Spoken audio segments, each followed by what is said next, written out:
You're now listening to Sound Talent Media. Check out more shows at soundtalentmedia.com. Hey, what's up, everyone? I'm Matt McGackie, the vocalist of Cryptopsy and the host of the Vox and Hops Metal Podcast, where I sit down with fellow metal musicians. We talk all about their lives and music while sharing killer craft beers. If you've ever wanted to sneak backstage and share a beer with one of your favorite musicians, well, Vox and Hops is the podcast for you. This week on the podcast, I dropped a killer episode with Kelly Schaefer of Atheist. There is this episode and over 440 other ones to help you enjoy life, metal, and craft beer. So what are you waiting for? It's time to become a Vox and Hops head. Cheers. What is up, everybody? Welcome to another episode of the podcast. Thank you so much for hanging out with me this week. I appreciate it very much. This week, I'm talking to my dude, Matt McJunkins. We have an epic talk. You may know him best from playing with A Perfect Circle, Poppy, Eagles of Death Metal. I mean, the list is huge. He has played with so many people. He is a very experienced musician, and we had an extremely solid conversation on this episode. But like happens sometimes, Patreon is even better. So if you want to get that conversation and you want to help support the show, please go to patreon.com/tonemob, where for $5 a month, you can get access to all of those wonderful conversations that I've had over the years that are behind the wall for all the cool kids to listen to. Some of my best work is back there, and that $5 goes a very, very long way to helping me out. Also, if you would like to get the ad-free feed, that comes along with the $5 as well. Or if you just want that by itself, you can get that for $3 a month. So $5, you get bonus episodes and ad-free feed. $3, you get the ad-free feed. And either way, you help me out absolutely immensely. I'm telling you, it is huge. So thank you very much to everyone that's doing that and anyone that has even thought about doing it. I really appreciate you giving it your consideration. But on to more free stuff. If you want more free content with yours truly, I was recently a guest on one of my favorite podcasts, and this show is going to show a side of me that I think all of you are aware exists, but I'm not sure has ever fully been exposed in this way. I went on one of my very favorite podcasts, the 3 a.m. podcast, 3 a.m. Scary Stories. And that podcast is something that I've been following for years. I've gotten to know the guys over there. I do not miss a week of that. I'm a supporter of the show as well, so I can get their bonus episodes. Needless to say, I'm a big fan. And recently they had me be a guest on the show. We had a really awesome conversation. It's about 2 hours long. I tell some stories that I've told on this podcast, but some that I definitely haven't. And I just really enjoyed the conversation. We do keep it somewhat music related, especially towards the end when we start talking about some of the production techniques I've used in making my own music. But largely, it's just a great conversation with some really fun dudes. And we get into some really weird stories that I, mostly have personal experience with. So if you want to go check that out, it is the 3 a.m. podcast. If you like spooky stories with a dash of dad humor and some current events and just some different perspectives than you're going to get on this show, please go check that out. Again, it's one of my favorite podcasts, and I was really, really stoked to be a guest on there. And you can find that wherever you are listening to this. All right, without further ado, let's get into this episode with Matt McJunkins. Here we go.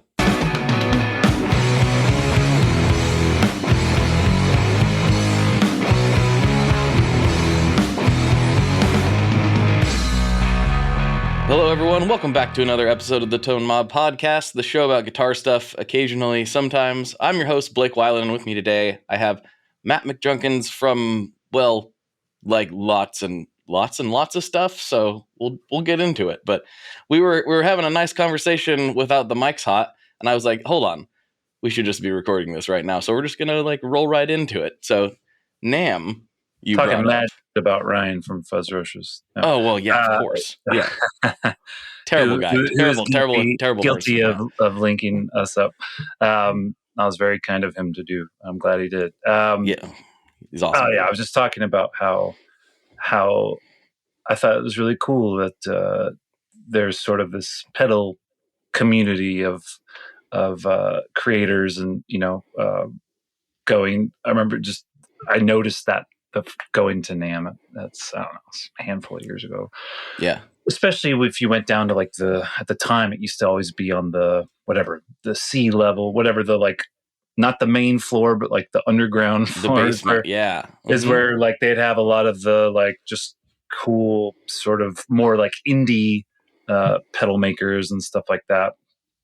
And I haven't been in a few years. Well, no, most people haven't. But the last time I went, I think at the time, like, yeah, Fuzzrocious, Death by Audio, a lot of those like rad, pedal companies that I guess were kind of more up and coming at the time. Now they're blown up, but maybe Earthquaker, but obviously they're blown up as well. But yeah, anyway, and then it was just funny. There was this documentary. I'm sure you saw it. It was like a Reverb thing about. I forget what it's called. Pedal. The pedal movie. There you go. Yeah, of course. Yep. What else? Can I weirdly was. I still have to like make sure that I'm not dreaming. Like I was in that movie. They came here and filmed it. Yeah, exactly. I'm like, what? Why? Yeah. Okay, whatever. That's fine. Yeah, you're like, okay, pedal, sure. But anyway, just talking about how that community is really cool and supportive, and it doesn't feel as competitive as some of the other like more instrument companies and stuff like that. It's definitely. I didn't really know it at the time, but I just was determined to get into this industry somehow, and so I just wedged myself in. But it wasn't as difficult as it might have been had it been a different industry, because everyone's like, "Oh yeah, sure, come on in, come hang out." Yeah, it's so kind and welcoming, and like you actually see people from other companies hanging out together. You're like, oh, that doesn't often happen with just it's my rival. It's sort of art of war business practice with some of these companies. It's not the case with pedals, it seems.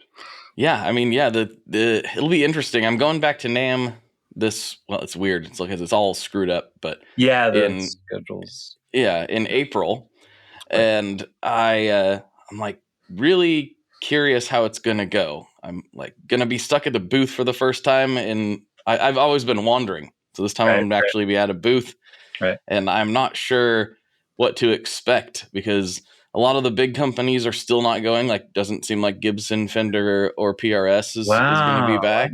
Gotcha. At least at this point. And I don't know. I really don't know what to expect. I think if the big companies don't go for much longer, it's going to change like the very nature of the event, and I don't know that it can continue in its old form without some of those entities being present. So it'll be interesting to see what the future of NAMM holds and what this year even looks like. Yeah, well, I mean, so much of our world has really gotten used to this, right? This sort of remote camera sort of thing, and especially for creative tapes, you can actually collaborate and exchange ideas, and the lag and the audio quality is light years ahead of what it used to be only like a few years ago. Oh yeah. So it's kind of hard to justify doing a lot of those things in person. Obviously, it's easier and quicker and more fun, to actually hang out with other human beings in the same room. But obviously, people are going to want to cut down on travel expenses and hotels and things like that. So, and logistically, it makes more sense, I think, for a lot of things. So, yeah, obviously, there's some hands-on stuff.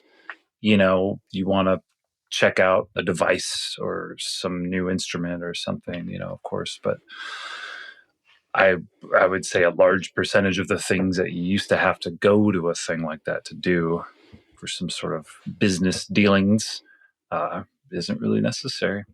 It's really not. It's very bizarre, and I think every industry feels a little bit isolated, like, oh, let's change my industry. But you pay attention to some of the other stuff. Like I pay attention to a little bit in like the fitness space and things like that. And they're saying the same thing about the Arnold, which was their NAMM, basically. It's called the Arnold? It's called the Arnold, yeah. Right. As in Schwarzenegger? As in Schwarzenegger, yes. Wow. The Lord of all fitness. I can see that. That makes sense. But it's just funny because I'm listening to some podcasts in that space, and they're having the same exact conversations. Like, is it even worth setting up the Arnold? It's really expensive to set up at the Arnold. Yeah, Like replace the Arnold with NAMM, and it's the exact same conversation. Right. So I do think that if NAMM doesn't pan out differently very shortly, I think the whole thing's going to have to completely change. I could see it like fracturing and becoming more regional, and like not like one big show every year that everybody goes to. Warring factions of NAMM offshoot conventions. I'd love to see that. That'd be great. Well, more like I could see the guitar one being its own show, right? Or the band and orchestra being its own show versus everything having to be at this giant, hugely expensive place. Right. But who knows? Who knows? Also, the guitar industry, the musical instruments industry is very stubborn. So maybe not. Maybe it'll just bull ahead forever. Who knows? That's right. Yeah. So what do you got behind you? I see it. The thing got, as we started recording, I guess it kind of downgrades the quality for me. Yeah, it kind of fluctuates a little bit as well. Yeah. Mm-hmm. And of course, we're at the mercy of the Wi-Fi lords. Yes, of course. On my end. But it looks like, what is that?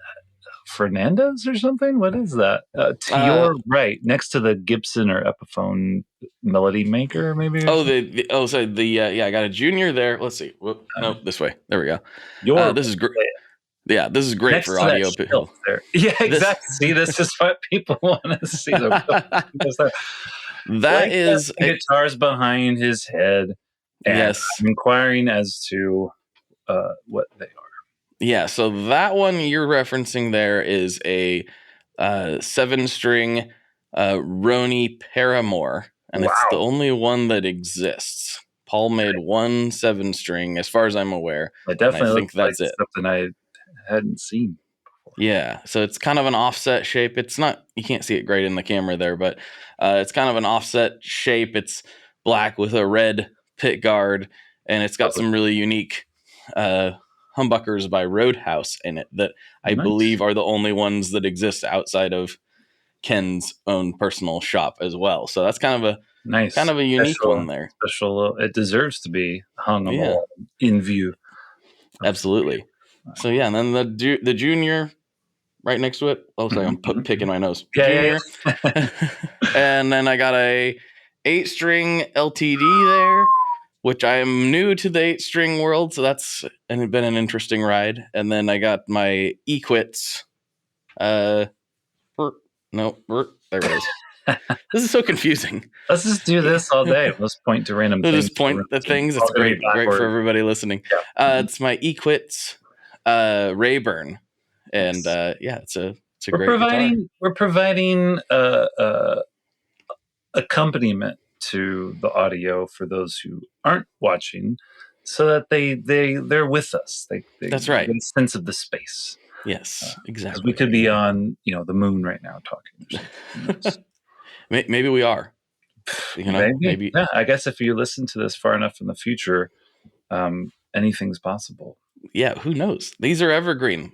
It's still weird to me sometimes. I'll go back and listen to episodes once in a while just on a whim. I'm like, wow, I remember I was by a train track on that one. Like, you can hear the train going by, and I'm recording it. The things we learn. Well, I didn't have a choice. It was just where I had to be at the time, and I was recording it at my job oftentimes, so I would sneak away. Nice. And I'm always weird. Weirdly enough, my old boss just called me randomly today. Hi, Jim. How you doing? Hi, Jim. Jimmy. He like walked in while I was doing an interview one time, and I think he just thought I was on the phone. He just kind of shook his head and like walked away. I wasn't supposed to be doing that, technically, but also it was one of those weird jobs where you're either running around like mad and you didn't even have time to take lunch, and that's just what it was. Sure. Or sometimes you were just waiting for the clock to run down until you could go home. So there was not really a happy medium there. Shoot a podcast. Yeah, exactly. Yeah.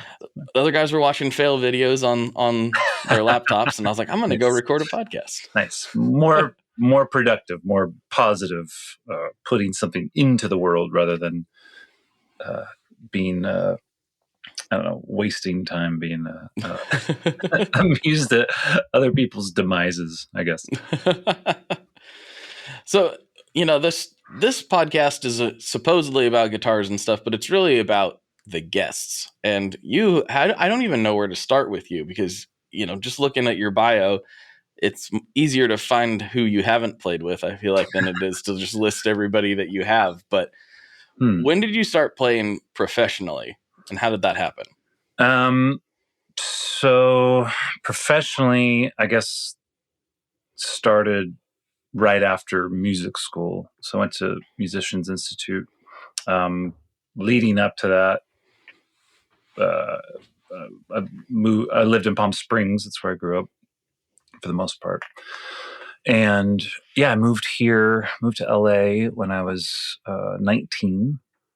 And yeah, I went to music. I was like moved here to go to music school. It was kind of either this, LA and Musicians Institute, or Berkeley and Boston. And I was coming from Palm Springs. It was just easier. Sure. So, and I had a bit of a, there's more of the safety net.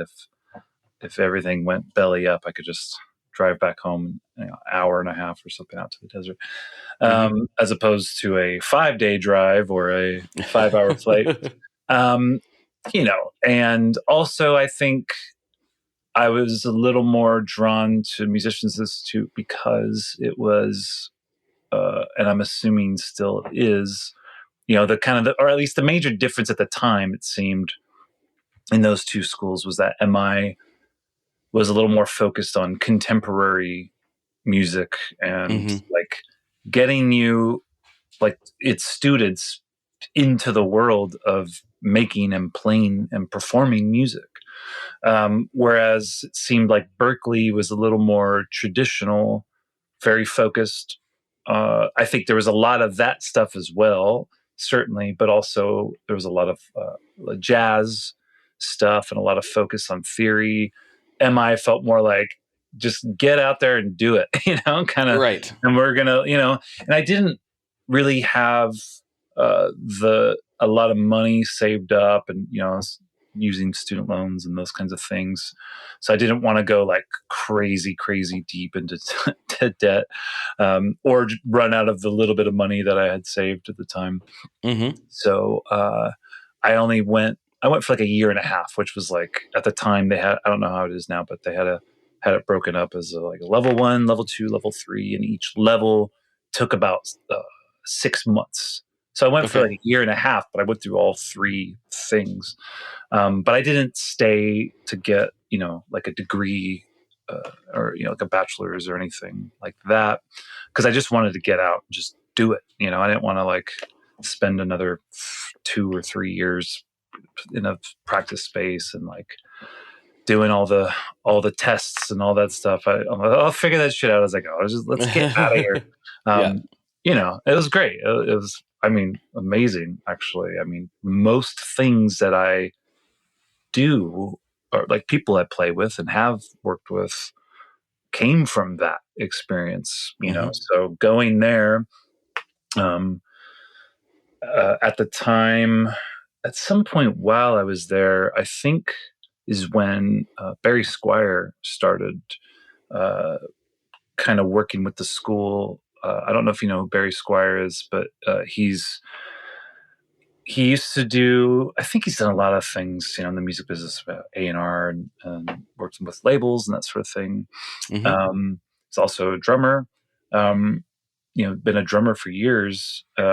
And he started this thing where he was kind of the guy who you would call that would, if you're like looking to be in a band, or looking to get people to go on tour with. So like,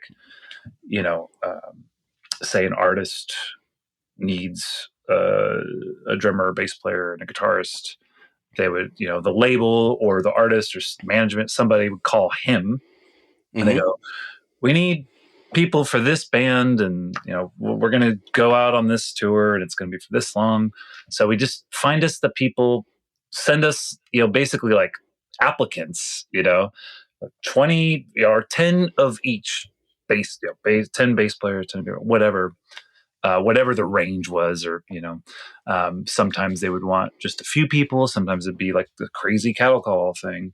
Anyway, he was the guy who would sort of have that Rolodex, massive database and Rolodex of like, this musician is this type, that's this, their skill set is this is their experience, whatever. And he would kind of place people in with bands that he thought made sense, and or recommend basically. And you sometimes they would link you up with people. Sometimes it'd be like an audition type thing. And so yeah, he was sort of as far as I know at the time, the main, or certainly one of the main, like sort of gatekeepers to that world. It was just like, yeah, you move to LA, get that guy's number and call it. If you want to do that, if you want to go on tour and play with other bands, or maybe even just like be in a band, because it wasn't, sometimes it was like a hired gun kind of thing. Sometimes with joining a band, all that. So I got introduced to him and got his number and kind of got on his radar. And right as I sort of finished school, he started sending me out for things and recommending me, and so I'd audition for bands or go play with people or whatever. And yeah, so that was kind of the sort of canon blast out of school straight into that world. And while I was doing, and honestly, I didn't really know. Still don't know. I never think like, oh, this is exactly the thing I wanted to do, or I just loved being around music in general, and I knew I wanted to be a part of that, of doing that thing for someone like me when I was a kid, to listen to and to have to look forward to going to shows or to listening to a new record or whatever. And so I didn't really know if it was like starting my own band or joining a band or being a studio session person, because I was listening to that stuff too, like a lot of like Chick Corea with the Electric Band, and like I was like a total metalhead and into a lot of different stuff. But I through my older brothers who were into music, was getting into just all kinds of different stuff. So I kind of started learning at a pretty early age that, yeah, you not like, wait, this guy plays bass in this band. He also Mike Inez he's from Alice in Chains, but he's also playing with Ozzy. And then, but then you went back to like, how does that work? Oh, you don't have to just be in one band your whole, you can do these different things, and, yeah, Rudy Sarzo, guys like that were really inspiring to me. So yeah, I just kind of, I guess, fell into that sort of world of just playing with different bands and working, that way as a bassist. And yeah, it was pretty much full time right away.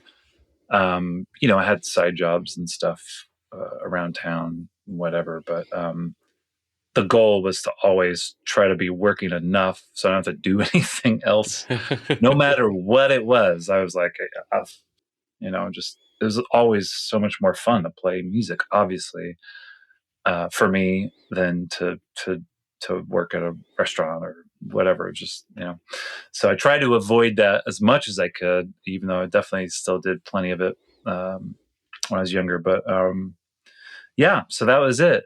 That's kind of how I got started into that whole world. Yeah. Everyone has a different entry point, it feels like. Some people, they go to school and it happens that way. Mm-hmm. Some people, they just move to Nashville and start, sitting in with everybody they can possibly sit in with. There's no one size fits all like this is how you get into the music business. That just doesn't exist, really. And it's a tough thing too, because that's a question that comes up, with people who seeking advice and things like that. And it's really hard to say. You're like, well, I know what I did, but I don't know if that's going to work for everybody. I mean, I think the it depends on what you want to do and what your sort of like threshold of failure that you'll allow yourself to go through and then keep going, because some people, I think a lot of sane people would there's no one sane in this business. What are you talking about? exactly. You go through enough ups and downs and you just kind of go like, oh, this is not for me, and find something more stable. And especially, if you have a family, you have a lot of responsibilities. You can't go, I'm just going to go in a van and go off for a couple months and eat ramen with my friends and play shows, in some clubs, and like, and your family's like, cool, I guess we'll just figure the rest of this out. Like, right. fun, Yeah. It's like, hope you have a good time. Yeah. Great. We'll just be here. So, yeah, I mean, there's definitely no one size fits all. But yeah, and also as you mentioned, that things change, and certainly have changed in the last handful of years. Everything, but specifically with music and the music industry, there, what I don't know, success or what working is, or how you find these different paths, or even just finding the doors. It changes all the time, So I think for somebody who is maybe looking to do something like that, like move to LA or New York or Boston, go to Berkeley, whatever, or Nashville, of course. Any place like that, that's kind of a hub and a musical, a big music city. What steps you take to get your foot in the door, I have no idea. Right now, I have no idea. I imagine some of it's the same, but probably a lot of things have changed. And, and obviously the people that I met who helped me along the way, they might not be doing that same thing anymore. So it's someone else. And that's a huge part of it is, I know it's a cliche. They say it's who you know, but if I hadn't met the people that I had met when I did, I'm not sure what I'd be doing now. But of course, I guess the common thing, no matter what the road or whatever the path is, and however the hell you start down that, obviously just practicing your ass off and being diligent, I think is that's like that's the only thing you can control, really, is like how much you give it and how much you prepare, and like how like being professional, or trying to be, whatever that means, just striving for that, and like having some sort of pride in your work, or some sort of reliability, something like that, I think, so that when you do get a call for the thing that you really want to do, you're kind of there. You're like, oh, cool, I can handle this, and not like, oh, right. What do I do? How do I have to learn 10 songs for this thing tomorrow? Yeah, exactly. I do think that's never going to change, and I don't think the who portion is ever going to change, and I think that can be a little bit disheartening. Not the practice part, but the who part can be a little bit disheartening to somebody from the outside looking in. But what I think is important to realize is that nobody knows anybody when you first start. Yeah, I mean, the who for me was what got I picked that up and met those people through the decision to move here and go to that school. I didn't really know anybody at the time here, so that was I put myself in that position to to do that. And, whatever, it's also just a cool city. It's just fun. I don't know, the weather's great. And I think that's a hack, is like moving to a hub is a hack. For me, having this show is a hack. Yeah, Like of course. that's something I had no real intention or idea, but my whole career, what I get to do on a day-to-day basis is based on the people I've met, and I've met them through this show. That's awesome. So it's like, it's such a strange thing. Some people, I'm part of some like podcast groups, and podcasters talk to each other about, growing their show or whatever. And somebody asks a question once in a while, like, what's the thing you didn't know starting out? I was like, I didn't know how much of a networking hack this was. I had no idea, because you're calling or getting in touch with people that you would, like yourself, for instance, that I would have no business talking to otherwise. Like I wouldn't, like, why would we be talking to each other? We wouldn't be. There's no other reason, right? And then you get to not only do that, which is cool in and of itself, but now we're going to sit down for at least an hour, put our phones down, and even though it's through a screen, like look at each other and just talk for an hour. Talk. And what other format do you get to do that in? It's awesome. I know I've actually thought about it, especially when things were really slow over the last, not so much last year, the year before, or the year before that. I don't think I have the what's the word? Not patience, but I don't think I could sit down every week and like schedule out far enough in advance, like, because you have to do this like really in advance and be regimented and really plan things out and organized. Anyway, but I just thought it'd be fun for that reason. Just like, like me and Jeff Friedel, we're like, let's just get over at the studio, just set up a couple mics, and we'll basically do this, and just like invite our friends, and we'll just talk. I don't know. And we're like, oh yeah, yeah, cool. But if we could do that, and then someone else edits it and deals with it and puts it out, great. Then it might happen. But until then, we'll be like, oh, I don't have enough time to do with that. I'm like, what other gear do I need? What's settings? There's got to be pedals to look at right now or to something. Deal with. Yeah. What update do it? What? Oh, Christ. Anyway. But yeah, I get the appeal. It certainly sounds like fun. It is a lot of that. That's like a huge portion of it, right? Just like sending messages and emails and talking to, like, okay, we're gonna get, and then making sure that it comes out consistently. Like that's right. That's really what makes it. Makes all the difference. It's like it's a real, it helps. I mean, one of the hardest things to do is not to get people on the show, which can be challenging sometimes for certain people, but like it's not necessarily getting people. It's a little bit challenging, but that's not the main challenge. The main challenge is getting enough people. Excuse me. Sorry, listeners, I forgot to tell you, I'm still sick, so you're going to hear me making all kinds of weird noises. I apologize for that. You should you should edit it and put like a little beep sound, so it just sounds like you're just cursing or something every time. Just every 2 seconds, like, that's not a cough. He's really swearing. Really angry today. But it's actually like getting enough people to tune in that you can generate some interest from sponsors and stuff.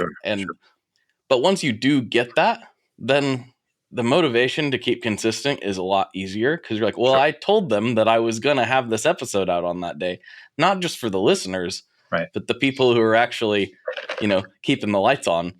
Like, I told them I was going to do this, so I better do it. And as if I don't, they're not going to pay me.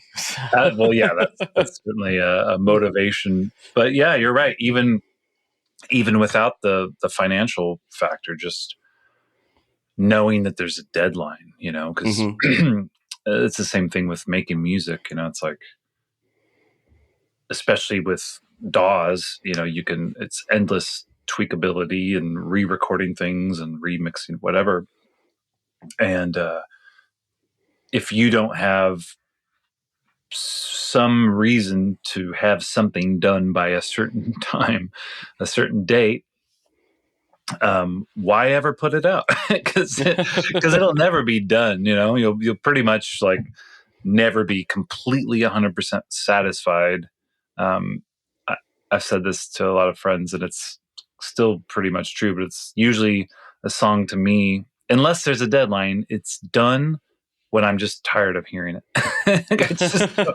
I just can't bring myself to listen to it and change one thing because I just don't ever want to hear it again. Mm-hmm. Maybe so either I put it out or someone else mixes it or does whatever. But my part in that thing, whatever it is done at that point. I'm over it. I try to have it done before I reach that point. And it's not that the thing is bad or anything. I just like, you can only spend so much time hearing the same thing over and over before you're just like, I have no perspective on what this is supposed to sound like anymore. It's completely escaped me. I don't know if this is interesting or cool or terrible. I have no idea. I'll let someone else judge it. I'll just put it out because this is all I'm going to do. I don't know if it's the best, but it's the best I could do up until this day. But also I also kind of like forced myself by like I would have a song or maybe even not a lot. I haven't done this a lot, but like just with a few singles and then like a record solo thing because I didn't have any. It was all me. And I don't know if you have people who like help you edit the show and maybe put stuff together with logistics. Yeah, shout out Nick. Thanks, Doug. Nice, dude. Thanks, Nick. What? But with that particular project, that was just me. And that was kind of part of the experiment. Like, let me just see what happens if I just, there's no one to blame except me. So whatever goes wrong, but also just to get time. It was like a good way to like learn more,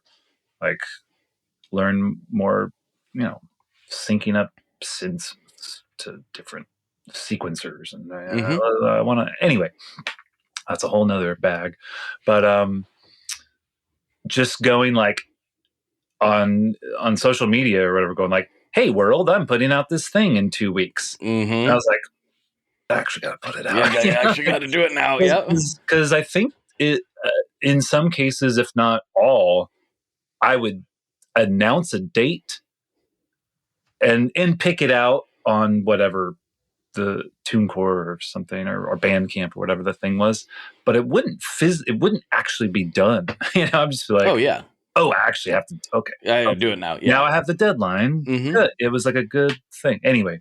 Hi, I'm Vincent, and I'm here to talk about the Mercury X. My dad's always going on and on about how cool Maris is. He really went off on one about the Mercury X the other day. He said something about a 4,800 hertz sample rate and 99 preset locations and 33 banks, and something along the lines of the most advanced reverb pedal ever devised by man? That's all true, but I only care about one thing. This pedal sounds sick. So make sure you check out the Mercury X and all the other fine products at maris.us, as well as fine retailers worldwide. All right, Dad, now can I have my Pocky?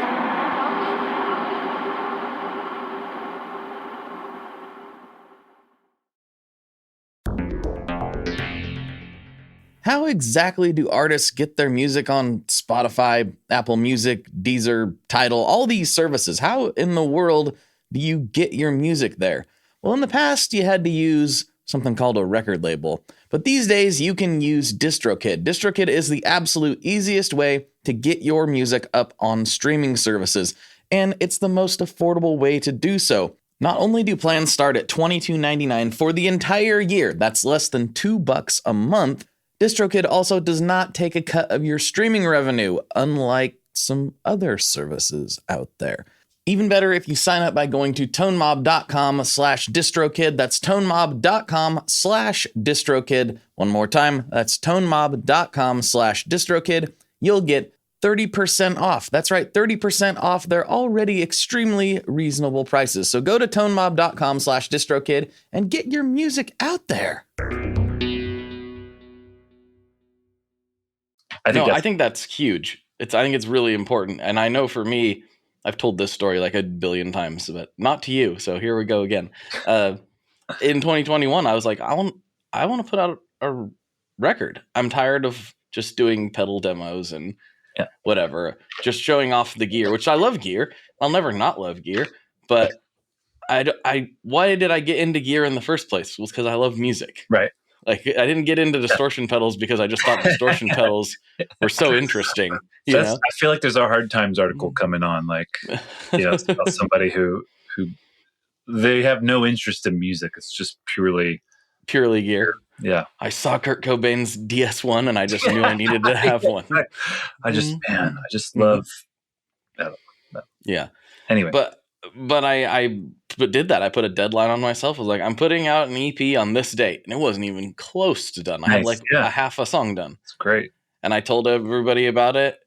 And then I was like, whoa, I guess I got to do it now. I did it, but it was. And you're probably like, I feel good about it. I want to change anything. It's too late. It's too late. Yeah. I was pretty happy with it overall. Sure, could there be? I know more stuff now, though. I know, like, I could have done that a lot easier or better or different. That's part. But I mean, that's the other thing too, right?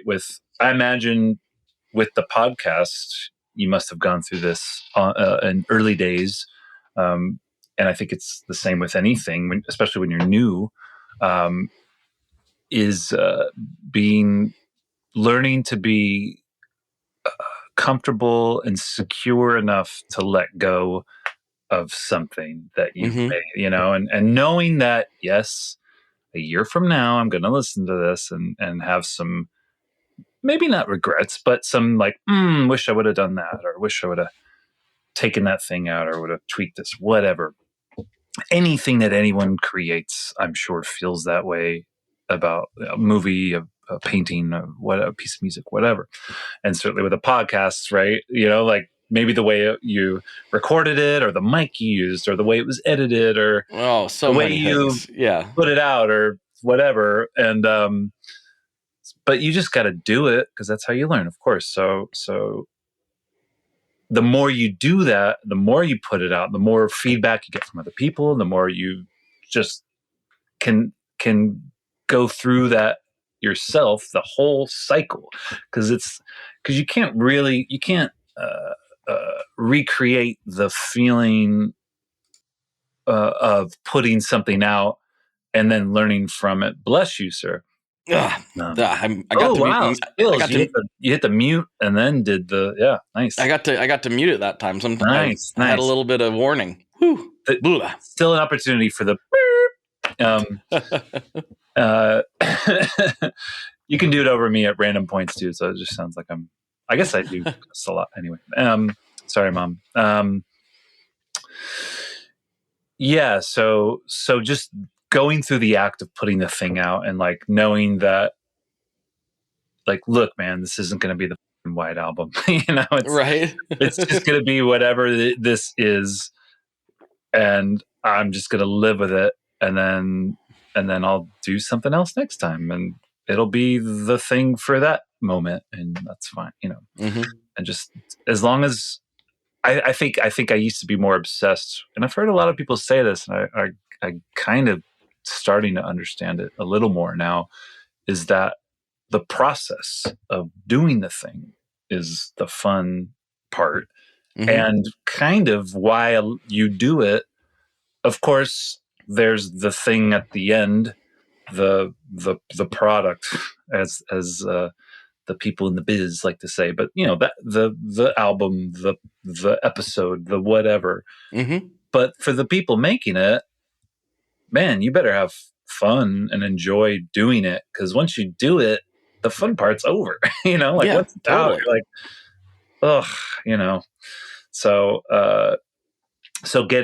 so really being more present in that process, and not just being like focused on the finish line only, like being more focused about just like, let's just make this cool and have fun and like enjoy being here and hanging out, or even if it's by myself, I like just have fun just making ridiculous.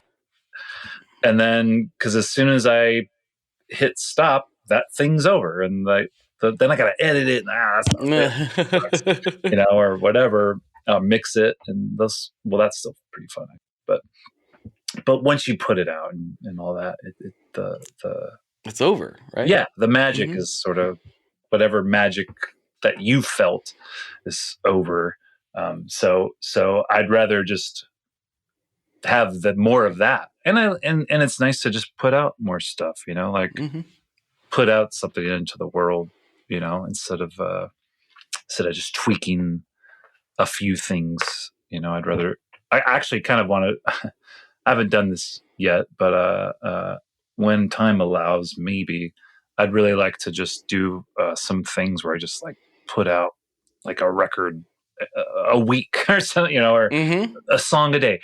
Okay, let's calm down. Maybe a song a week even would be like significantly faster than the speed I usually work at. Something like that. Some kind of like really fast deadline. Of course, if I were to do that, I'd have to be doing like nothing else, just sitting here and doing it. But something like that sounds appealing to me, just to see what would happen if I don't. Well, let's come back tomorrow and see how we feel about it. Like, no, just like we don't have tomorrow. Go. It's out. It's done. It's midnight is the deadline every day. I think it was a rapper named Russ. I believe he did that for like a year or maybe more, a song every week. He was dropping every single week. And I haven't listened to a lot of it. I'm not a big hip hop guy, but it's still very respectable. Right? Yeah. Like you put out one every week and some of them I think hit really well for him.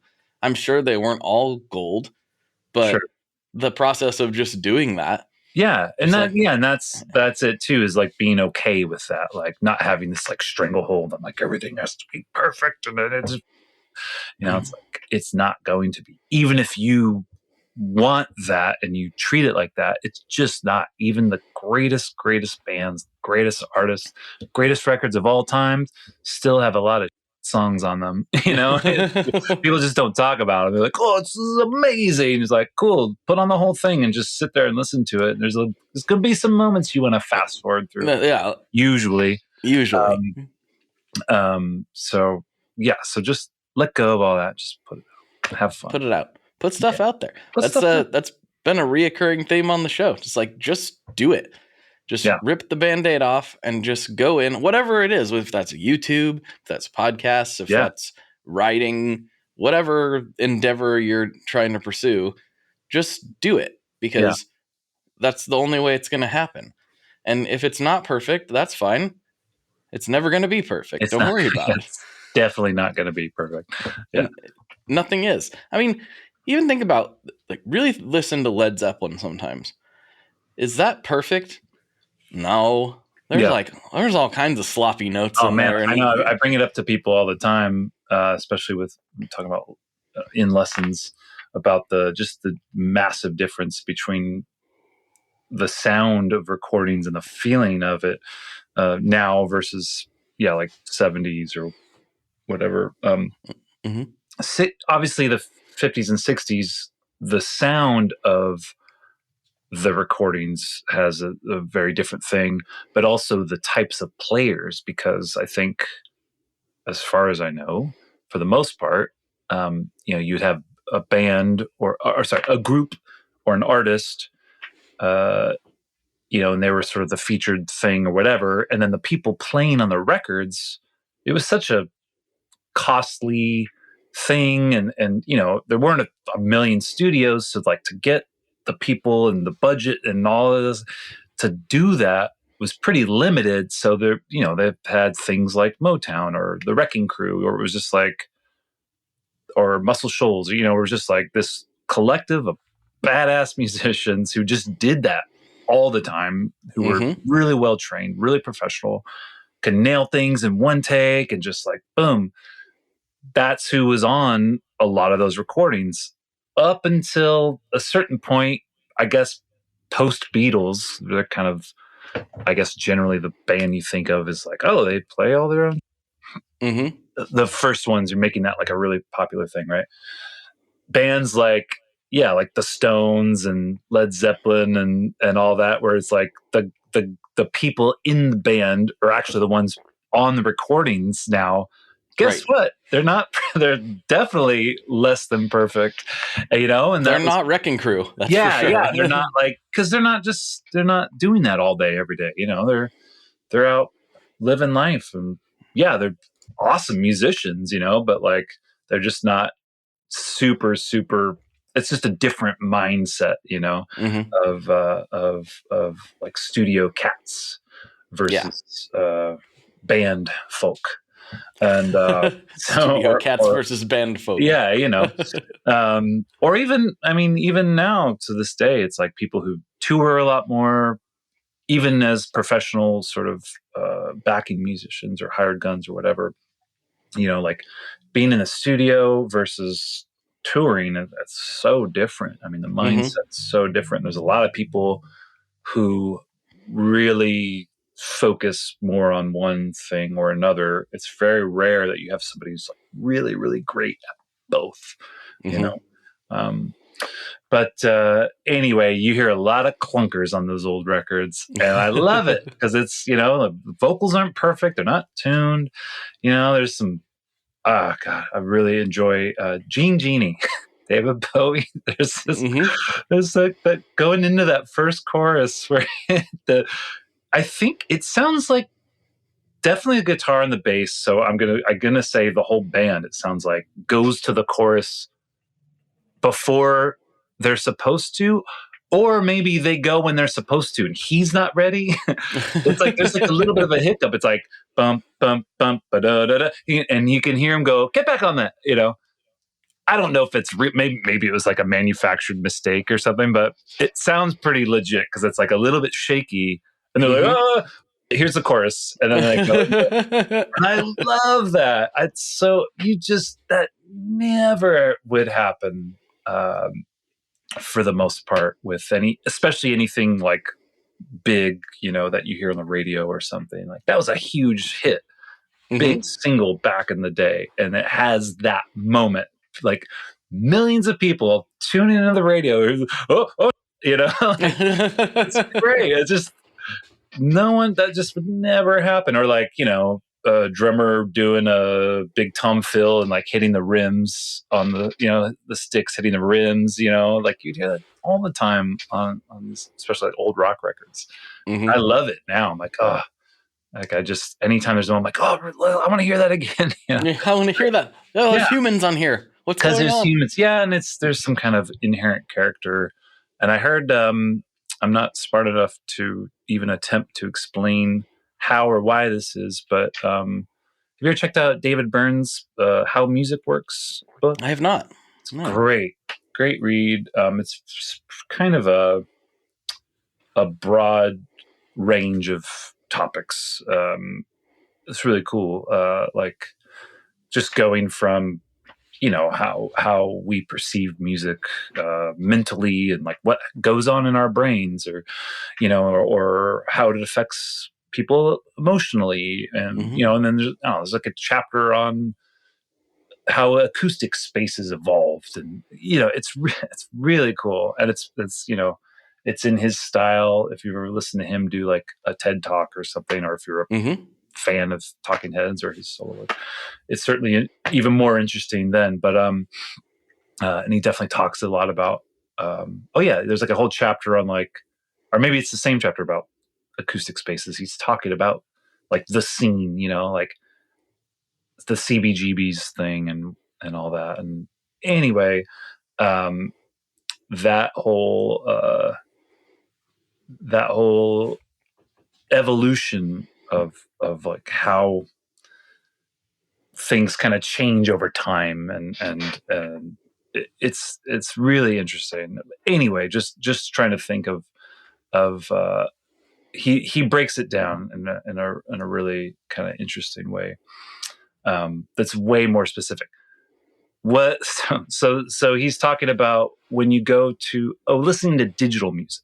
Okay. When you hear digital music, there's something in our brains, I guess, that can detect that it's not real. Like, you don't really hear it, like the difference between listening to, say, a vinyl record Mm-hmm. that has mistakes and has imperfections, as opposed to like a digital transfer of that. Okay. There's something about it going to ones and zeros that it's almost like a dog whistle or something. There's something in your mind that knows it's different. It's very obviously very subtle. So I think like with super tuned vocals or super quantized drums or whatever, obviously if it's electronic drums, who cares really? But if it's like a drummer playing that's been totally fixed, it's just boring, I think. Even if you don't really, there's something like snoozy about it. You go to a show, like I want to see people who might mess up, like I want, because that's what, it's like going to a Broadway play, it's like someone might fall off the stage, like that's possible. Someone might forget a line, or like someone might fumble something, or, because it's real. There's real people actually doing it, not just like a bunch of robots. Anyway. Well, it's so funny because I've been getting more into doing videos and things, and I'm realizing how much crossover there is in, when you're using these digital formats to create whatever you're creating, both musically and in the video world, which is so funny to me because I've got this really nice camera that can, shoot in 6K if I want and can do all this crazy stuff. What the hell camera is that? What's that? What camera is that? It's a Blackmagic Pocket Cinema 6K. Yeah. That's next level. Yeah. I know very little about it. I'm just doing what my friends told me to do. So yeah. Maybe that's a bad thing. But I'm realizing like I don't even like necessarily want things to look that way sometimes. And so now I find myself buying like Super 8 filters to put on to mess it up and make it camera. To make it look worse. And we do the same thing when dirt. Yeah, exactly. There's literally a dirt filter that I apply to things. It's got a little flex flying in it. That's great. I'm researching last night how to hook up VHS cameras to run to digital format so I can play with some of the old stuff that my family has. And cool. Like I'm like trying to make it all weird and lo-fi, and when I have like the highest fi thing I could possibly have. Yeah. And I realized we do that with music too. We're like, we need that warm analog sound. Let me get a plugin to recreate how messed up things used to sound. It's just such a weird thing that we do as creatives. We chase the high fidelity till we get it, and now we're like, no, actually I liked it better when it sounded like it was run through a cassette. Yeah, that's something I really appreciated about. I don't know if you're a Tim and Eric fan or a fan of Check It Out with Dr. Steve Brule. It's one of my favorite things of all time. Absolutely. It's the best. For your wine. I don't know who I heard this from. Maybe it was somebody who worked with them, or a friend of a friend or something. But I heard that, obviously when you watch those shows, especially the Steve Brule stuff, because it's more of a consistent style, like it's all one show. The Tim and Eric stuff's a little kind of more all over the place. But whenever you're watching one of their shows, and it looks, like there's like this editing, like on purpose, for some kind of comedic effect or whatever. It's apparently that takes, someone was like, it takes they have to do to make it look that bad is really expensive, because it's like they're not actually just shooting on old cameras and editing. Right.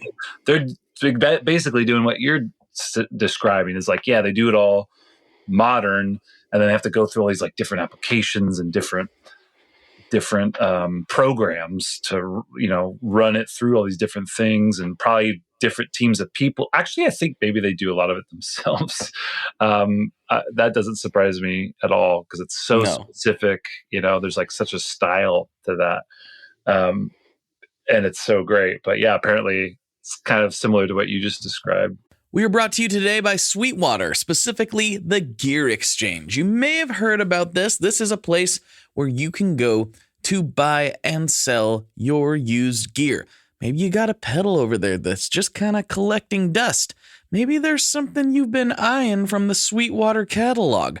Well, right now is a great time to turn that unused gear into something you're actually going to use. Even better, if you sell on the Gear Exchange, you can keep 100% of the sale as long as you choose a Sweetwater gift card as your payout method. That is not too shabby because, let's be honest, most of this buying and selling we do is just to fund new gear purchases, and that is a great way to reach a wide variety of customers and keep 100% in your pocket, or rather on your pedal board.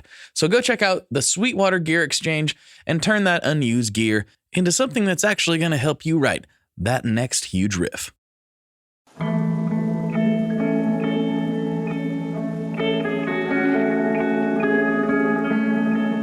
Hello there. I'd like to introduce you to your new best friend, the Chase Bliss Audio Lossy. Lossy is a collaboration between Chase Bliss and Good Hertz. And it's meant to give you some control over those weird digital artifacts that come with very compressed audio. You're hearing it right now. All the changes that are taking place are strictly coming from my playing dynamics. I'm just interacting with the pedal and letting it do its thing. In some true stereo goodness. If you'd like some more details about Lossy, I'd invite you to head over to chaseblintsaudio.com. I think you're going to like what you find. You know, I believe it. Oh man, as soon as you said Dr. Steve Brule, I just can't. There's so many skits just running through my brain right now. we need more. There's only four. There's 4 seasons, and each not episode enough. is like 10 minutes long. It's not enough. Not even. What's a favorite of yours? You know, it's been a minute. I was obsessed, as were me and a handful of my friends for a while. I think that was like the language we spoke for a few years. Kind of while the show was on, you know, like you actually had a new season to look forward to. Oh my God. The boats. Yeah, Broats. Classic. And get some. I'm not gonna pay no money for no stinky old shrimp. I'll just get them right here. That's the dumpster Honestly, shrimp. the first episode, the sushi or the food episode, you know, where he's doing the sushi thing, and like that's just so classic. That's like showing that anyone who's like never seen that show, and they're like, "What are you talking about?" And it's like, just watch this one episode, and you'll get it. You'll get it all. It's all in there, like all the things that kind of they sprinkle throughout. It's like the real.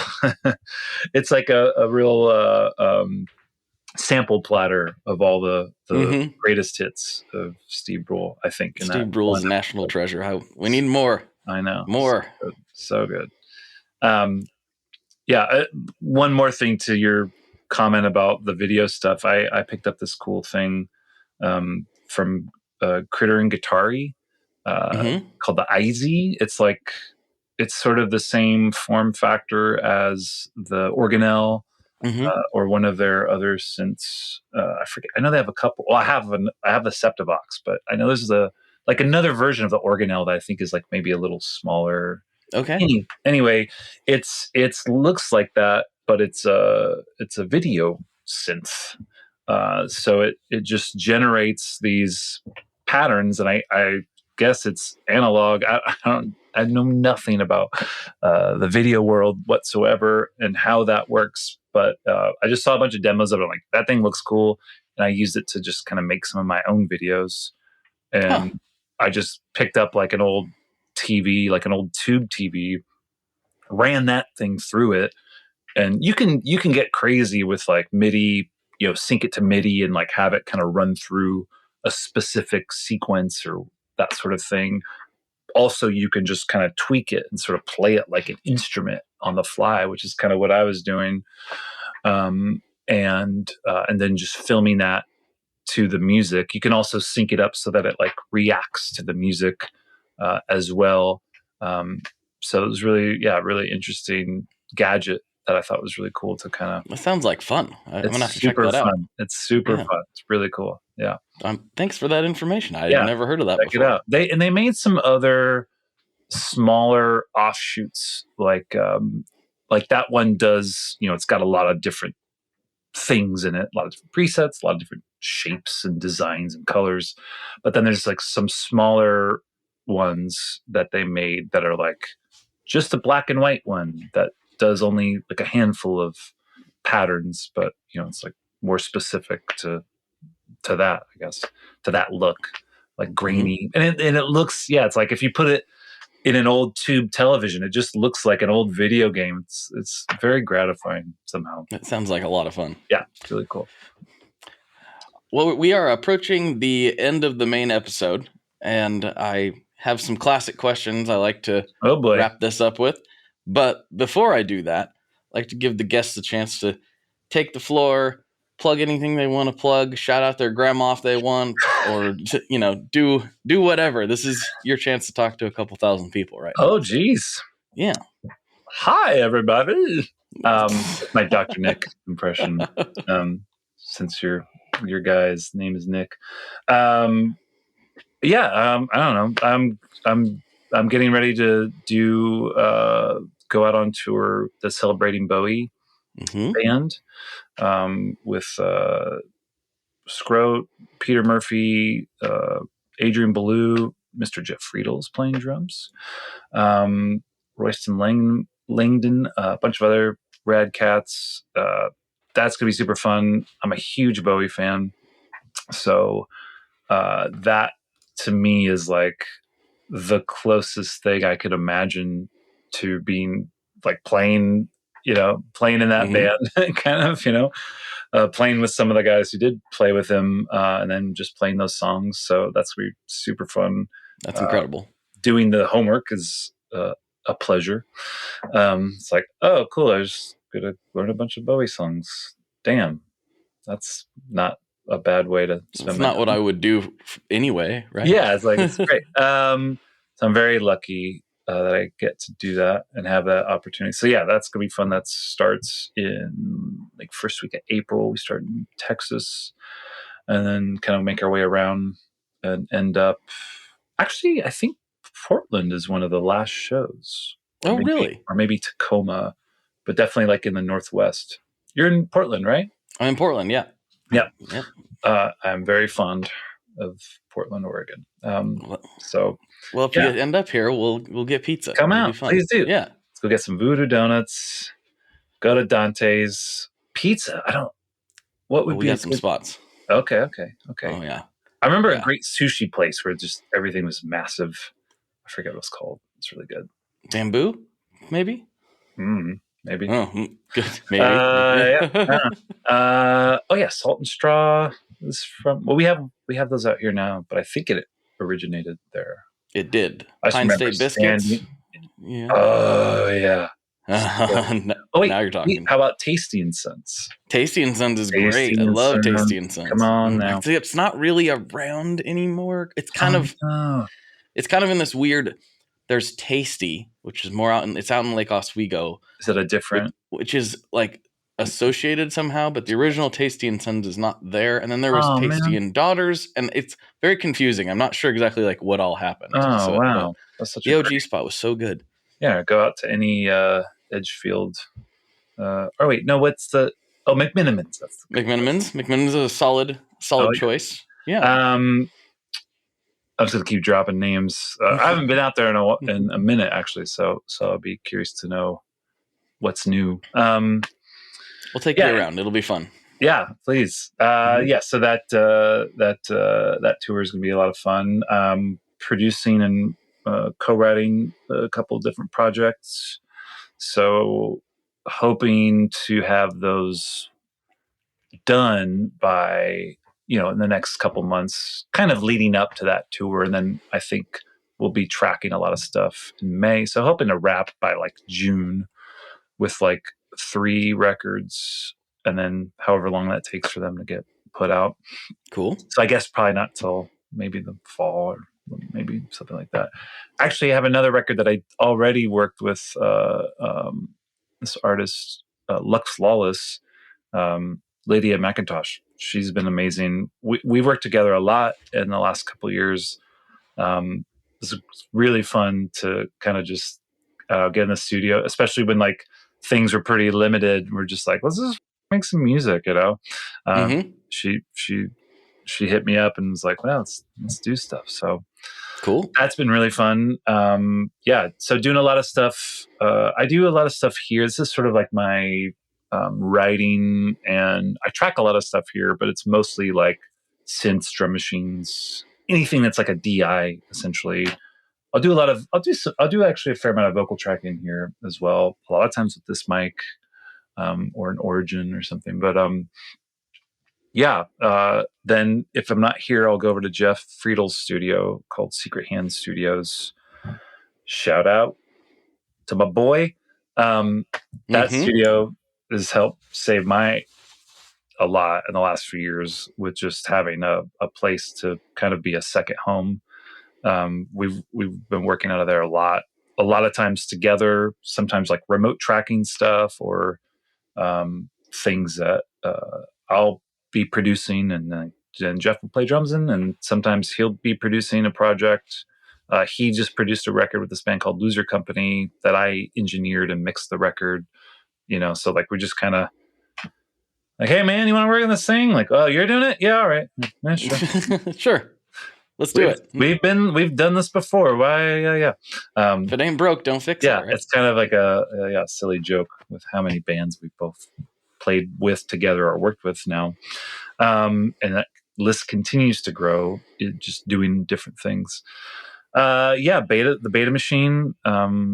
That's in the works. New stuff. Working on our next record. Just it's been kind of slow with everything in the last few years, and then of course me and Jeff have had to kind of juggle a few different projects and stuff. So like we're just trying to like squeeze it all in somehow. So we do work on it, just not as often as we'd like. But it's shaping up really cool. It's gonna be really fun. And it's the first time, you know, because as we're working with all these other artists, we get to learn how to, you know, become better engineers and producers and mixers and do everything, not everything, but do a lot of it ourselves and make mistakes and use the wrong mic and, you know, whatever, and get better at it. So as we work and develop our brains and skills in that world, we're having a lot of fun growing that and then using that for our own creative purposes as well. So that's really like a treat. We're like, hey, let's just go in and make our own shit. Like, oh yeah, it's just me and you. We could just do whatever the fuck we want. We just do it, yeah. And we know how we have an API 1608 and your whole studio and like all this shit. You know, it's like, yeah, let's just do it. You have 1,000 drums. Cool. Let's go. So anyway, that's really fun. Some more solo stuff I'm working on. Yeah, that's it. I'm very lucky to have a lot of rad friends who make rad stuff. We're talking about pedals. Obviously, Ryan is a homie and makes the most amazing. A pedal that it's so funny because he I won't say he pushed it, but I don't know if he just had extra of these and he was just like, hey dude, you should check this out. But because I was like really into their fuzz stuff. Oh, hi. Speaking of, oh no, where is it? Hold on, I gotta show you this. Oh boy. Okay, he's got something for us. Here we go. I did have it out. I don't know. It's not plugged in right now. This is my yes. piece of resistance right here. For your space. For your space, dummy. For the audio listeners, tell us what you just showed me here. This is, I believe it's a cattail reverb, but oh my god, Afterlife? Is it the Afterlife reverb? Maybe. Yeah. Yeah. Mm-hmm. That's so funny. It's number. Check out the number. 311. 311. That must be intentional. Yeah. So it's a. I think because they do custom art, and sometimes so they have their own stuff. Shannon does most, if not all of it. Maybe by now I don't know. I think any of if it's not a kid painted one, obviously. Yeah, the kids do a lot. And so I saw that on their website. I'm like, oh, that's so cool. I'm like, and I was just kind of jokingly was talking to them, like hanging with them. I think or on tour with somebody, and I was just like, hey, you guys do custom pedals, right? I'm like, what if you were to put Mr. Brule on this reverb pedal? and I showed her the thing. She's like, I'm in. I'm like, yeah, really? Yeah. Great.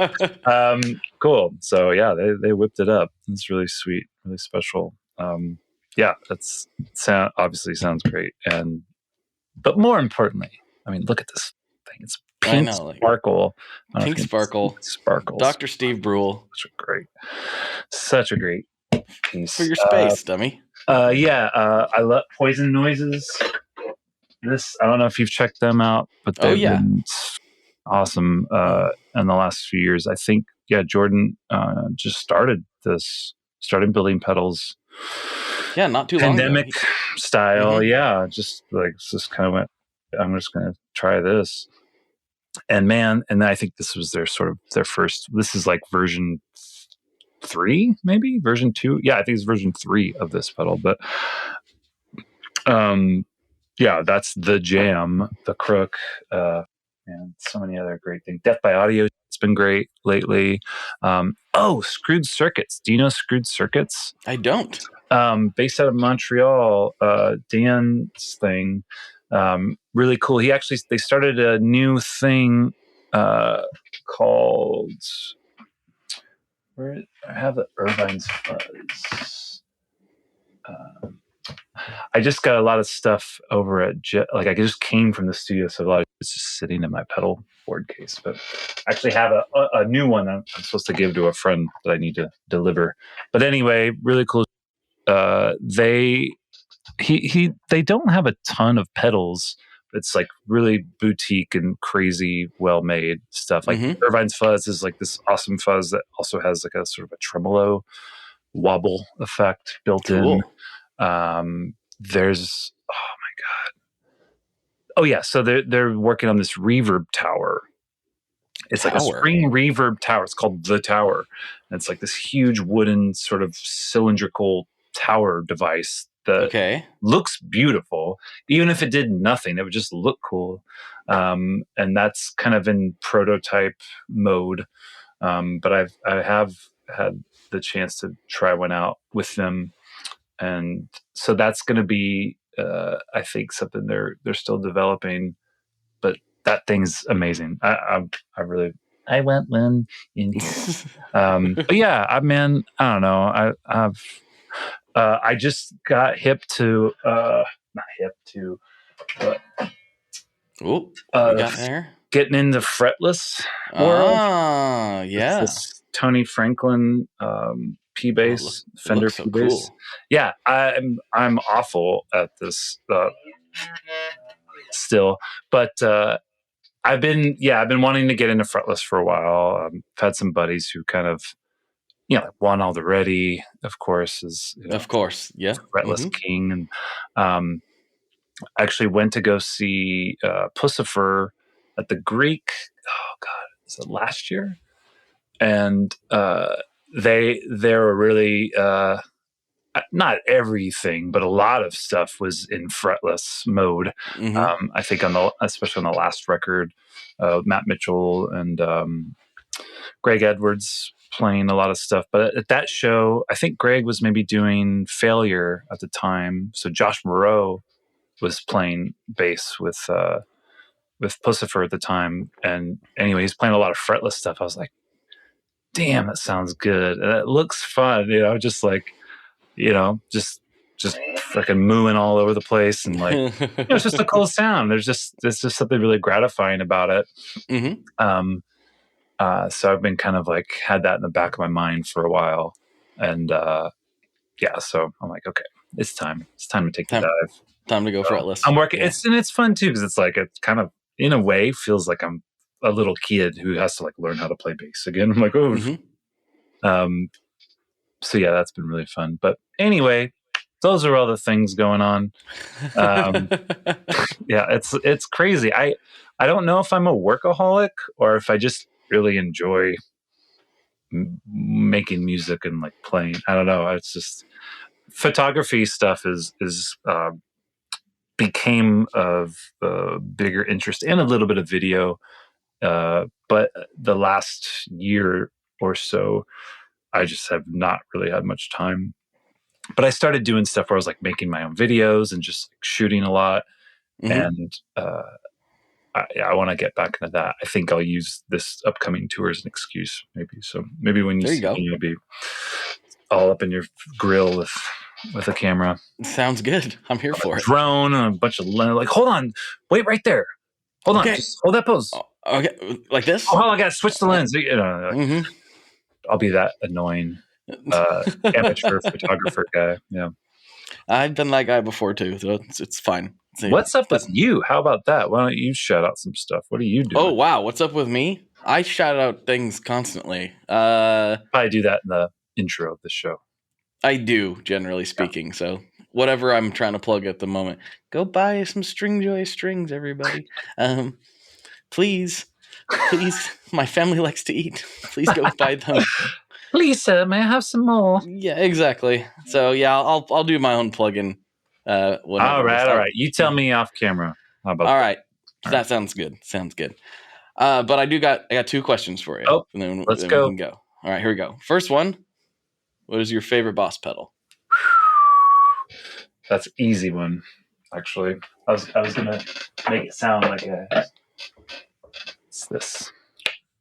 Ooh, the Harmonist. Mr. Sam Stewart, brilliant guitarist, writer, musician, and gentleman. He was playing this with Karina Round. I don't even know if it was when I was playing with her, or maybe I was just saw them play the show. Anyway, I've done both with them. Seen her play a bunch and played with her a bunch, sometimes with Sam. And there's a song called Girl and the Ghost. And it has this effect. You listen to it, one of Karina's songs, it has this like this crazy, like, what is that sound? And then we were, then I heard him doing it live at like a sound check. I guess I must have been playing. And hey, problem. Hey, there you go. Mystery solved. And I was like, dude, that sounds amazing. It sounds exactly like the record. It sounds really cool. It's like, oh, it's the Harmonist. So I think this is my second or third one by now. I think I've destroyed a couple, but yeah. You destroyed them. It's impressive. It's hard to destroy a Boss pedal. Use them a bunch, It's usually, maybe it was just the input jacks and I got lazy. Yeah. Just got a new one. The PS6. Good pull. It's been a while since I've heard of one of the pitch shifters getting a shout out. It's great. So, I know there's another one. It's like the Super Shifter, sort of. Like PS3, I think. Yeah, I haven't messed with that, but this is a go-to for octave stuff. It's actually really great on bass too, like going up an octave or up to.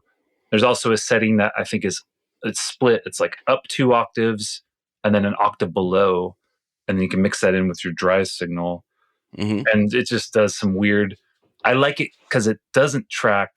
I think it's probably better on guitar, but on bass, there's like a warble to it when it kind of breaks and it doesn't track perfect. And it's like just right. It's just got this. I actually like that. Yeah. Some people are all about the perfect tracking. And for some things I am. For like sub, like low stuff, I'm doing this a lot lately. The Black Country Customs. It's a Laney, Laney guitar amps. That looks cool. They also do pedals, and this is a great for bass stuff. That it's like, so when I want to do like the low sub stuff that's like needs to be really consistent, that's kind of been the go-to lately. Very cool. Very cool. Yeah. All right, final question. What is your favorite kind of pizza? Like place or toppings or Get as specific as you got to get. Well, man, it's been a true story. When I was a kid, actually working on saving up to move out to LA to go to music school. I actually I was a delivery driver at a Pizza Hut, Palm Springs, for a while. Got to make my own pizzas whenever I wanted. So, well, most recently I had a Geno's East, which is a Chicago deep dish place, but they also now have a location out here in Los Angeles. And I did not realize that. I'm not any sort of pizza aficionado, and certainly not in the deep dish world, so I'm not going to get into the whole Chicago debate of like who does the best deep dish. But I know Geno's is like one of, it's on that list. It's Pequod's, Geno's, some other, I don't know. Malnati's, yeah. Yeah. So, and I think I've had them all, but I can't remember. I'm like, it's not the kind of thing you can. For me, I can't eat too often because it basically just puts me in a coma and I go to sleep. It's very filling. Anyway, so that's great. And there's one, it's like the Diavola or something. It's like the spicy meats and basil. It's good. So good. That is fantastic. Other than that, oh man, I think just typically just some kind of like, I like Hawaiian. I like pineapple on my pizza. What's the big deal? I'm in California. It's sunny. I want palm trees and I want pineapple on my pizza. Fine. Well, whatever. This was going so well. I also really like white sauce pizza. Like I'm trying to remember where, like Alfredo or where it's like, I think. What else is usually in that? There's one like a ricotta cheese kind of white sauce thing, maybe some spinach, that kind of thing. Yeah, I can get on. It used to be with that. Great, man. Another pandemic loss. ArcLight Theaters here in LA. It was such a great spot. The one in Hollywood, there used to be a pizza place called Stella Barria, and it was like the perfect date. You go there and it's just right next door. So you just park. You don't have to drive all over town and deal with all this shit. Just go to one place, pizza's right there, go to the movies. Perfect. And I used to they had a pizza there that was like candied bacon and it's like sweet potatoes or something. Or like, no. Interesting. No, butternut squash. It was like butternut squash and like candied bacon or something. I can't remember what else was on it, but man, it was so good. I'm so bummed that place closed down. It was great. Man. Yeah. Rest in peace. Yeah. Rest in peace. Rip. Well, dude, this was a really good conversation. I quite enjoyed it a lot. And I'm excited to see what kind of weirdness we can get into on the Patreon section. Let's do it. Let's get weird. All right. Sounds good. All right, everybody. For Matt, this is Blake. And as always, folks, good luck and good tones. Alrighty, folks, I really appreciate you taking the time to hang out with Matt and myself this week. There is more content, of course, if you want to support the show over on Patreon. For $5 a month, you can get access to all of the bonus episodes. Oh, there are so many bonus episodes back there. There are so many hours of content. And some of it is my best stuff. I'm not going to lie. Some of my best conversations are over there on Patreon. So go to patreon.com/tonemob. If you can support the show, that would mean the world to me. And if you can't, of course, I appreciate you taking the time to hang out. But if you could do one more thing for me, it doesn't cost you anything. And that is share this with somebody, whether it's on social media, in person, or if you got to strap somebody to a chair and force feed them all of these episodes. I would appreciate anything you could do to spread the word to people who might care about this show, because that is the only reason it keeps going. I really appreciate it. Thank you very much. And I will talk to you on the internet very soon. One last thing before we totally sign off here, I just want to remind you that if you do any shopping at Stringjoy, that's Stringjoy guitar strings made in Nashville, that will help me out as well. As I've said for years, I'm heavily involved in that company, and I really do think they're making the best products on the market. So if you would like to try custom strings, go to tonemob.com/stringjoy and check them out today. I seriously love what the team down there is doing. I help them out with all kinds of things, and by you supporting them, you are also supporting me as well. And hey, you need some strings, so why not get some custom strings just for your guitar and playing style? Again, the link for that is tonemob.com/stringjoy, and that will take you right to their website, and you can do all your shopping through there, and that will help everyone involved out. So thank you very much. Talk to you next time. We are brought to you by the wonderful folks at Gun Street Wiring Shop. Yes, Gun Street Wiring Shop. I've talked about them before. I used to say based out of Bend, Oregon, but guess what? Sean moved to my neck of the woods. Sean's in Portland. Sean is awesome and has helped me with a bunch of stuff lately. And if you have wiring needs for your guitar, he can help you too. If you want to get weird with it, he can get weird. If you just need to spruce things up a little bit, there's your guy. He takes all the guesswork out of doing your guitar wiring, and he makes it simple, and his customer service is top-notch, and I can't say enough good things about Gun Street as a company. I really respect Sean and what he's all about, and the product is top-notch. I've got 3 different guitars that now have Gun Street harnesses in them, and I could not be happier. So go to gunstreetwiringshop.com and check them out. Hello out there! Yes, hello out there, everyone. I'm Hal Schwartz. And I'm Flynn McLean. Together we host None But the Brave, a podcast dedicated to the music and career of Bruce Springsteen. Bruce and E Street Band are on tour right now for the first time in 6 years, and we're taking a detailed look at what's happening on stage in our bi-weekly episodes. We've also been recently joined by some very exciting guests, including rock journalist Warren Zanes and Stephen Hayden, Backstreet's Magazine founder Charles Cross, and Barstool's Kirk Minahan.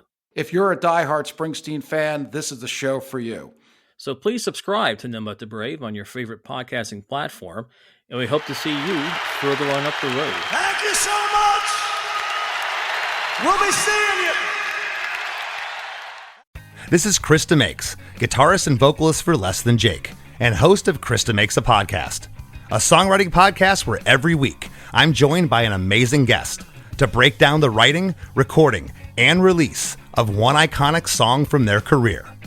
In our giant evergreen back catalog of episodes, we've had rock legends such as Dee Snider and Huey Lewis, punk rock favorites like Mark Hoppus, Fat Mike, and Brett Gurewitz, and up-and-coming artists of today such as Liz Stokes of the Beths and Genesis Owusu. We've had guests from all genres and styles of music, and I guarantee that if you peruse our back catalog, you'll see several episodes that'll make you say, man, I gotta hear that. Whether you're a fan of music or a creator of music yourself, you'll take away a whole new appreciation for the songs you know and love. Krista Makes a Podcast is available for free on all the places you could possibly listen to podcasts, and new episodes come out every Monday.